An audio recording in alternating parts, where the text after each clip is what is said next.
इस वक्त आप आराम से बैठकर इस वीडियो को देख रही है, मगर मैं आपको कहूं, आज जिस जगह पर आप अभी बैठे हो वो ज़मींदार से करोड़ों साल पहले 8,500 डिग्री के तापमान से उबर रही थी, या जिस जगह पर आप बैठे हैं वो लाखों सालों तक बर्फ से ढकी हुई थी। दोनों बातें सच हैं। इस वीडियो के अंदर आप पृथ्वी के 450 करोड़ साल के सफर को देखने वाले हैं। नमस्कार दोस्तों, स्वागत है आपका चैनल पर। अगर आप चैनल पर पहली बार आए हो तो चैनल को सब्सक्राइब करें और वीडियो को लाइक करें। तो चलो वीडियो को शुरू करते हैं। जिस जगह आज हमारा सौरमंडल है वह विभिन्न प्रकार की गैस और धूल के बादल हुआ करते थे। वैज्ञानिकों के मुताबिक है इधर धूल के बादलों से दूर एक तारा हुआ करता था। वक्त के साथ साथ उसे तारे की ऊर्जा होने लगी, जिसके कारण उसके अंदर एक विशाल विस्फोट हुआ। विस्फोट की वजह से अंतरिक्ष की धूल एक दूसरे से दबाने लगी। इस दौरान बादलों में स्थित धूल के कण दबाव और गर्मी के कारण बड़े उल्कापिंड और पत्थरों में परिवर्तित हो चुके थे, और इसी दबाव की वजह से इन बादलों में स्थित रेडियोएक्टिव पदार्थ नहीं ग्रेविटी का निर्माण किया। इस ग्रेविटी के कारण बीच में हाइड्रोजन और हीलियम इकट्ठा होने लगे। बीच यौवन का दबाव के कारण एक विशाल विस्फोट हुआ, और इस विस्फोट के कारण हमारे सूरज का जन्म हुआ था। अंतरिक्ष में घूम रहे शुद्ध ग्रहण में भारी वजन की वजह से सूरज के करीब आकर सूरज की परिक्रमा करने लगे। पृथ्वी पर ग्रेविटी होने की वजह से सूरज की परिक्रमा करने वाले पिंड पृथ्वी की परिक्रमा करने लगे और धीरे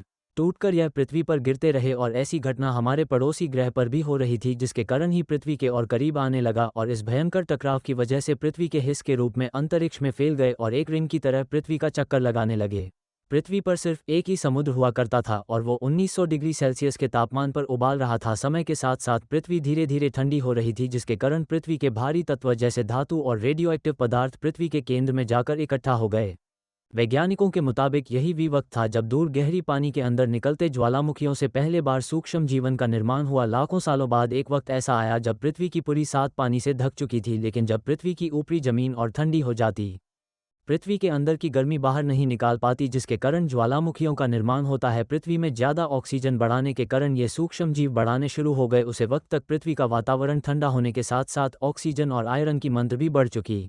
वक्त के साथ जमीन पर अलग अलग प्रकार के पौधे और पेड़ उगना शुरू हुए। ये और डायनासोर और ज़्यादा विभिन्न और विशाल प्राणी होते थे, लेकिन कुदरत को कुछ और ही मंजूर था। आज के माउंट एवरेस्ट से भी बड़ा, लगभग 4.5 लाख करोड़ किलो जितना वजन अल का पिंड लगभग 80,000 किलोमीटर प्रति घंटे की स्पीड से सीधा पृथ्वी से टकराया। कुछ ही घंटा में पूरी पृथ्वी के वातावरण में हानिकारक गैस और धूल की वजह से पृथ्वी नष्ट हो चुकी थी। डायनासोर भी मारे गए, फिर एसिड की वर्षा शुरू हो गई और फिर पृथ्वी ठंडी होकर बर्फ से ढक वातावरण फिर से पहले जैसा होने लगा। वैसे ही ये छोटे जीव जमीन से बाहर आना शुरू हो, खाने की तलाश में दर दर भटकना शुरू किया और धीरे धीरे दो पैरों पर चलना शुरू किया। इंसान के रूप में विकसित हुए। हमने धर्म से लेकर परिवार, भाषा और संस्कृति का निर्माण किया। आज हम इस पृथ्वी की सबसे विकसित प्रजाति बन चुके हैं। पृथ्वी के इस करोड़ साल के रोचक सफर में आपको वीडियो कैसा लगा, अपनी राय कमेंट जरूर बताएं। इस वीडियो को एक लाइक जरूर करें और अपने मित्रों तक इस वीडियो को शेयर करें। अपने भरोसेमंद चैनल को सब्सक्राइब जरूर करें और बेल आइकन को दबाना बिल्कुल ना भूलें। और वीडियो को अंत तक देखने के लिए धन्यवाद।